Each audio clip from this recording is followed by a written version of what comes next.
Vanessa magic से एक जोरदार हमला करके रोबोट को भागने पर मजबूर कर देती है। ये सब देख के रीने बोली, डर लग रहा है। मैं जिस वेनेसा से लड़ी थी वो ताकतवर थी, पर इस दुनिया की वेनेसा खतरनाक है। रीने वेनेसा की तरफ भागकर उसे पकड़ लेती है और काय को भागने के लिए कहती है। रीने एक बैरियर बनाती है जिसके अंदर रीने और वेनेसा होती है। वेनेसा बोली, तुम्हारा ये बैरियर कमजोर है, ये मुझे नहीं रोक सकता। ऐसा बोल के बैरियर को तोड़ देती है। रीने दूर जाके गिरती है। वेनेसा रीने पर हमला करने वाली होती है। इसे देखकर काय वेनेसा की ओर भागता है। जो हमला वेनेसा रीने पर करने वाली थी वो काय पर कर देती है। इस हमले से काय बच नहीं पाता और मर जाता है।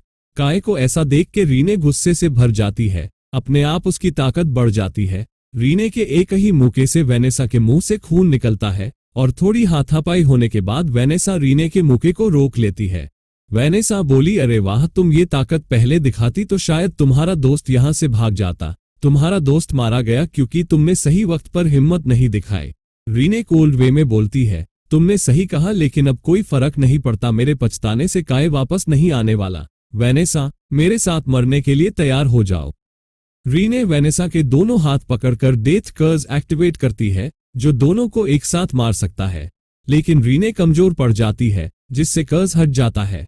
वेनेसा बोलती है, कर्ज का असर मैजिकल एनर्जी पर डिपेंड होता है, इसलिए तुम मुझसे हार गई। क्योंकि ये मेरा एरिया है, ये मेरा ब्लैक मैजिक का एरिया है। ये सारी प्रजाति के मैजिक को काटकर उन्हें कमजोर करता है। तुम सारी प्रजाति से मिलकर बनी हो, इसलिए तुम जल्दी हार गई।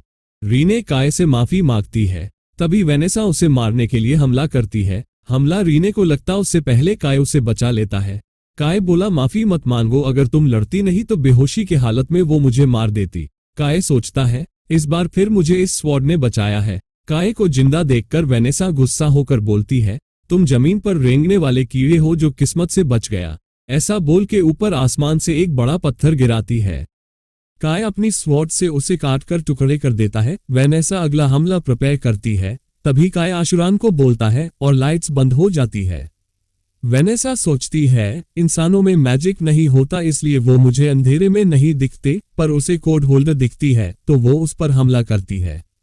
लेकिन कोड होल्डर को रीने ने पकड़ा होता है। जब तक वेनेसा कुछ समझ पाती उससे पहले काय हमला कर देता है और रीने से कोड होल्डर लेके वेनेसा को मारता है। वेनेसा अपने घुटनों पर आती है, धीरे धीरे मरने लगती है। तब उसे प्रोफेट सिड के बारे में याद आता है। वो काय से बोली, सिड ने दुनिया में होने वाली गड़बड़ को भांप लिया था। उसे मालूम था नई दुनिया बसाई जाएगी। वो इसे वर्ल्ड रीइंकार्नेशन कहता था। ये जरूर उन तीनों हीरो में से किसी एक का काम है जिसने दुनिया को बदला है। इसीलिए सिड ने अपनी तलवार मुझे सौंपी थी। जो होने वाला था उसकी तैयारी के लिए मैंने तलवार को छुपा के रखा था। दुनिया को पहले जैसा करने की चाबी ये तलवार है। काय बोला, तुम दोनों तो दुश्मन थे तो तुमने सिड की मदद कैसे की? वेनेसा बोली, कुछ राज ऐसे हैं जो तुम नहीं जानते। मुकाबला अच्छा था, तुमने मुझे हरा दिया। वेनेसा इंसानियत को एडमायर करती है और बोलती है, तैयारी कर लो, अगली बार मिली तो मैं अपने असली रूप में तुम्हारा सामना करूंगी। काय नीचे बैठ जाता है। दोनों अपनी जीत की खुशी मनाते हैं। दूसरे दिन एक मैसेज पूरी दुनिया के अलग अलग रेबल आर्मी तक पहुंचता है। उर्सा फेडरेशन की रेबल आर्मी ने dark empress demon hero Vanessa को कमांडर जीना ने मार दिया और उर्सा पर कब्जा कर लिया है। गवर्नमेंट पैलेस के ऊपर काय और रीने उदास होके खड़े थे। काय बोला, मैं ये सोचता था हमारे साथ कुछ हुआ है। अगर वेनेसा की बात माने तो कुछ हुआ है, पर उसका असर हम दोनों पे नहीं हुआ है। जीना काय और रीने के पास आकर वेनेसा को हराने के लिए पूरी रेबल आर्मी की तरफ से शुक्रिया अदा करती है।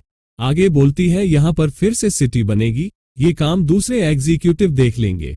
रीने बोली, जीना डीमंस को हरा दिया इसलिए नहीं लड़ोगी क्या? जीना बोली, कुछ बड़ा करूंगी। बाकी के हीरो को हराने के लिए वहां के रेबल ग्रुप्स के साथ मिलकर काम करूंगी। जीना काय और रीने से बोली, बाकी 3 हीरो को हराने के लिए मैं तुम्हारी हर मुमकिन कोशिश करूंगी। ये सब बोलते हुए काय जीना को हैरानी से देख रहा होता है। तब जीना बोलती है, तुम चिंता मत करो, हीरो को हराने के लिए तुम्हें इनाम भी मिलेगा। काय जीना की बात रोक कर कहता है, मुझे इनाम नहीं चाहिए। मैं तो हैरान हो गया था। मैं जिस जीना को जानता हूँ वो एम्बिशियस और बचपने से भरी हुई थी। जीना क्यूरियस होके पूछती है, मैं कैसे थी? काय बोला, ट्रेनिंग के बीच में कॉल करना, ऑफिस मैसेंजर पर प्राइवेट चीजें शेयर करना, दोस्तों को क्या गिफ्ट देना है ये सोचना, ऐसी और चीजें हैं जो फिर कभी बताऊंगा। काए बोला, मैं तुमसे पूछने वाला था, क्या तुम बाकी के 3 हीरो को हराने में मेरी मदद करोगी? दोनों इन बातों को मान के हाथ मिलाते हैं। रीने भी हाथ मिलाकर बोली, जहां काए जाएगा मैं भी वहां जाऊंगी। थोड़ी देर बाद जीना सोल्जर को बुला के उनसे जीत की खुशी सेलिब्रेट करती है। वहीं पर साइड में काए और रीने खड़े होते हैं। काए रीने से बोला, मैं इस महायुद्ध को खत्म करूंगा। अगर इस दुनिया में सिड नहीं है तो मुझे ये काम करना होगा। ऐसा बोलते वक्त रीने को काए में सिड की परछाई दिखती है। काए की बात खत्म होने के बाद वो अगले सफर की ओर निकल पड़ते हैं।